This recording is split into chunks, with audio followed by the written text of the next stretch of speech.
Coba bayangin deh kalau kita bisa ngobrol langsung sama data kita, pakai bahasa biasa sehari-hari. Misalnya tinggal tanya aja, penjualan tertinggi bulan lalu berapa? Atau pelanggan mana nih yang paling mungkin cabut? Itu kan impiannya ya, bisa ngobrol lancar sama lautan informasi yang kita punya. Nah hari ini kita bakal coba bedah kode di balik mimpi besar itu. Intinya kan, di setiap bisnis, setiap riset, setiap keputusan yang kita ambil, semuanya berawal dari satu hal, pertanyaan. Mau itu pertanyaan simpel atau yang rumit banget, pertanyaan inilah yang mendorong kita maju dan ngebantu kita nemuin kebenaran. Dan coba tebak, jawaban dari semua pertanyaan penting itu sebenarnya ada di sana, terkunci rapi di dalam database kita. Ini tuh aset paling berharga loh. Ibaratnya tambang emas digital yang tinggal nunggu digali. Nah, disinilah masalahnya muncul. Ada semacam language barrier. Kita kan ngomong pakai bahasa manusia yang santai. Sementara database, wah dia ngomong pakai bahasa yang beda banget, sangat spesifik dan kaku. Coba deh lihat perbandingan ini. Di sebelah kiri, pertanyaan yang gampang banget dimengerti. Sebelah kanan, itu terjemahannya ke dalam bahasa database yang namanya SQL. Kelihatan kan bedanya? Ini jembatan yang harus kita seberangi, dan jelas bukan jembatan yang gampang dilewati kalau kita nggak punya pelatihan khusus. Dan disinilah AI, khususnya Large Language Models atau LLM, muncul sebagai pahlawan.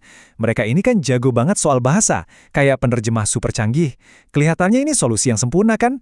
Tinggal kasih aja pertanyaan kita ke LLM, dan biarin dia yang urus terjemahan rumitnya. Proses keren ini ada namanya loh, Text to SQL. Ini adalah janji besar untuk membuka akses data buat semua orang. Jadi bukan cuma para engineer aja, tapi siapapun bisa dapat insight dari data yang tersembunyi. Tapi, kalau emang sesimpel itu, ya kita nggak akan bahas ini panjang lebar kan? Kenyataannya tuh jauh lebih rumit dan jauh lebih menantang dari yang kita bayangkan. Oke, mari kita selami lebih dalam. Oke, sekarang kita masuk ke bagian realitasnya, yang kadang agak pahit. Ternyata, mengubah pertanyaan simpel kita menjadi kode SQL yang sempurna, itu susahnya minta ampun. Masalah pertama dan yang paling besar, ambiguitas. Bahasa manusia itu kan pada dasarnya emang nggak presisi. Satu kata bisa punya banyak arti, dan satu pertanyaan bisa ditafsirkan dengan berbagai cara yang berbeda. Nih, coba lihat contoh dari salah satu benchmark penelitian. Pertanyaannya simpel.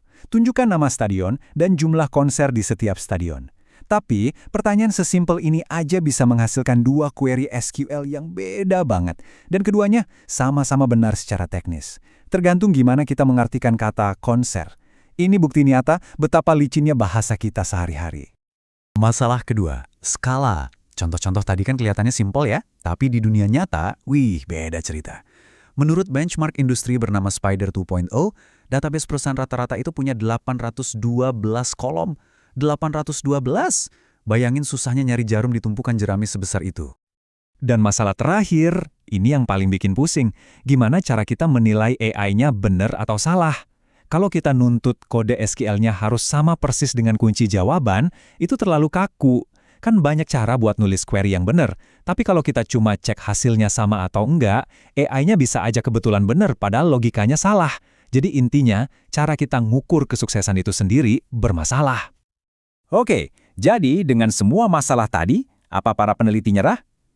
Tentu enggak. Mereka justru makin pintar. Yuk kita lihat gimana cara mereka ngatasin tantangan-tantangan ini dengan solusi yang inovatif.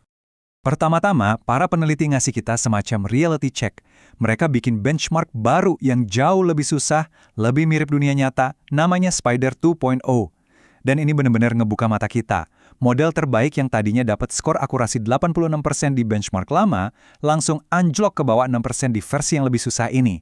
Ini tamparan keras yang ngingetin kita kalau jalan dari lab ke dunia nyata itu masih panjang.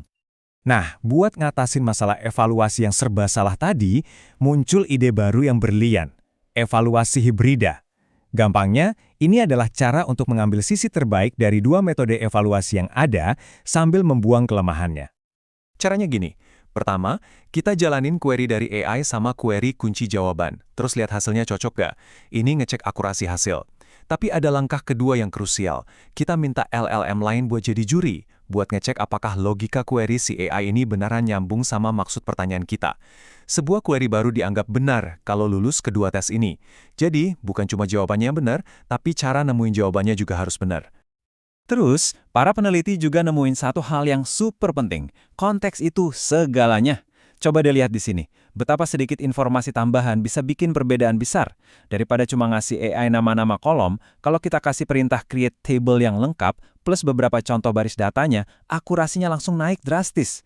Ini kayak ngasih penerjemah bukan cuma kamus, tapi juga beberapa contoh kalimat. Jelas kerjaannya jadi jauh lebih gampang dan akurat kan? Semua kemajuan teknis ini sebenarnya cuma langkah awal menuju sesuatu yang jauh lebih besar. Tujuannya bukan lagi sekedar bikin penerjemah yang lebih baik. Tujuannya adalah mengubah cara kita berinteraksi sama data secara fundamental. Ada satu kutipan keren dari paper penelitian yang benar-benar nangkap esensinya. Intinya, kita nggak lagi cuma mau angka, kita mau insight. Kita nggak mau data mentah, kita mau pengetahuan yang bisa langsung dipakai buat ngambil keputusan penting. Nah, buat sampai ke level pemahaman kayak gitu, sistem AI di masa depan harus lebih dari sekedar penerjemah. Mereka harus jadi semacam agen yang pinter, yang bisa baca dan ngerti dokumen-dokumen lain di luar database. Misalnya, kamus istilah bisnis atau definisi metrik, kayak dokumen Google Analytics yang kita lihat ini. AI-nya harus ngerti konteks bisnis di balik data itu. Dan semua ini membawa kita ke satu pertanyaan pamungkas. Seiring teknologi text to SQL ini berevolusi dari penerjemah biasa menjadi partner analisis yang ngerti konteks dan bisa ngasih insight, peran analis data manusia pasti bakal berubah. Pertanyaannya bukan lagi apakah AI bakal jadi bagian dari kerjaan kita, tapi bagaimana perannya. Jadi, apakah analis data Anda berikutnya adalah sebuah AI, atau mungkin kolaborator AI yang jauh lebih canggih? Masa depan analisis data sedang kita tulis sekarang, satu query demi satu query.